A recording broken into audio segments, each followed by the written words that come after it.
السلام علیکم ورحمۃ اللہ وبرکاتہ۔ الحمدللہ وحدہ والصلاۃ والسلام علی من لا نبی بعدہ۔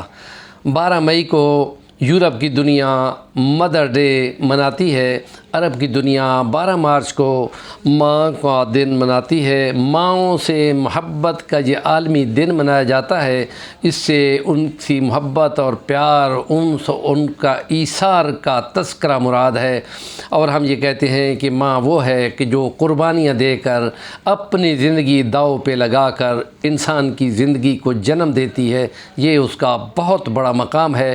ہم یونیورسٹی میں پڑھا کرتے تھے 1981 میں، تو ہمارے جو ہیڈ تھے انہوں نے کہا کہ یورپ والوں نے مرد اور عورت کی جان کی قیمت لگائی ہے، تم اندازہ لگاؤ۔ انہوں نے کہا ہے کہ مرد کی قیمت $2 کروڑ ہے، اور تم بتاؤ کہ اس کے مقابلے میں ماں جو مقام رکھتی ہے اس کی قیمت کتنی ہوگی۔ ہم نے اندازہ لگایا تو انہوں نے فرمایا اس کی 2 کروڑ اور ماں کی 49 کروڑ۔ تو اس سے ہم اندازہ لگائیں کہ اس کی کتنی زیادہ قیمت ہوتی ہے۔ اسلام کی تعلیمات میں کیا ہے کہ ہم کہتے ہیں کہ اللہ پاک نے فرمایا ہے کہ اللہ نے اپنے بعد ماں اور باپ کو درجہ دیا ہے، اس لیے ان کی خدمت کے لیے، ان کی نافرمانی سے بچنے کے لیے تعلیمات کی بہت اہمیت ہے۔ اپنے بازو بچھا دو اور یہ سوچو کہ ان کے مقابلے میں اف کا کلمہ بھی نہیں کہنا۔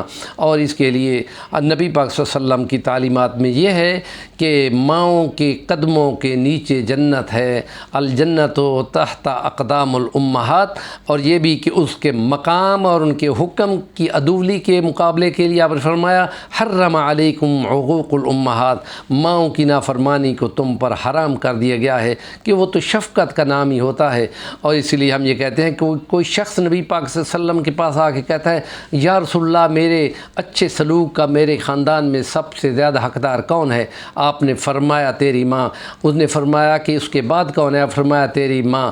اس کے بعد کون ہوگا؟ آپ نے فرمایا تیری ماں۔ اس کے بعد کون ہوگا؟ آپ نے فرمایا تیرا باپ۔ من حق بحسن صحابتی قال امک قال ثم من قال امک قال ثم من قال امک قال ثم من قال ابوک ثم ادناک ادناک۔ 3 مرتبہ ماں کا درجہ، گویا کہ گولڈ میڈل بھی اور سلور میڈل بھی اور کانسی کا جو تمغہ ہوتا ہے تیسرا، وہ تینوں میڈل ماں کو دے دیے اور باپ کے لیے تسلی رہ گئی۔ اور اس لیے ہم یہ کہتے ہیں کہ یہ مقام بہت اونچا ہوتا ہے، اور اس کے لیے جو ہسٹری ہے اس تاریخ اسلام کی، اس میں ہم دیکھتے ہیں تو اس میں حضرت اویس قرنی خواجہ کا ذکر آتا ہے کہ قرن قبیلے کا ایک شخص ہوگا، اے علی اور اے عمر تم مجھ سے دعا کرانا کہ وہ ہے کہ جو بوڑھی ماں کی خدمت میں لگا ہوا ہے اور مجھ تک بھی نہیں پہنچ سکا، تو تم مجھ سے دعا کرانا۔ اور بنی نظر اور بنی ربی کے لوگوں کی کثرت سے اس کی دعا سے ان کی مغفرت ہوگی۔ تو حضرت عمر اپنے دور میں ان سے پہنچے جو حج پہ آئے ہوا تھا، لیکن وہ کہتے تھے وہ تو نیم پاگل سا ہے۔ انہوں نے کہا کہ چھوڑو اس بات کو، اور وہ نشان جو اس کے بس کا نشان اس کے ہاتھ پہ، حضرت عمر فاروق نے اس کا ہاتھ چوما اور اس کو پہنچے اور اس کو فرمایا تمہارے لیے دعا کرو۔ اس نے پھر اور وہ چوغا جو نبی پاک صلی اللہ علیہ وسلم کا قمیض مبارک تھا، آپ کی وفات مبارکہ کے بعد پوچھا گیا کہ وہ کس کو ملے گا، آپ نے اویس قرنی تک پہنچاؤ، اور وہ اویس قرنی نے حضرت عمر سے وہ لے کے اپنے سر پہ رکھا محبت سے، اور دیوانہ وار ہو گیا اور فرمایا آپ دعا کرو۔ انہوں نے پھر لمبا ٹائم دعا کی، اور یہ کہتے ہیں کہ اتنی کثیر تعداد جو بنو نذیر اور بنو ربیہ کے قبائل کی، گویا کہ بکریاں کثیر تعداد میں ہوتی ہیں، ان کے برابر کی تعداد مسلمانوں کی امت کی اس کی دعا سے مغفرت پا جائے گی۔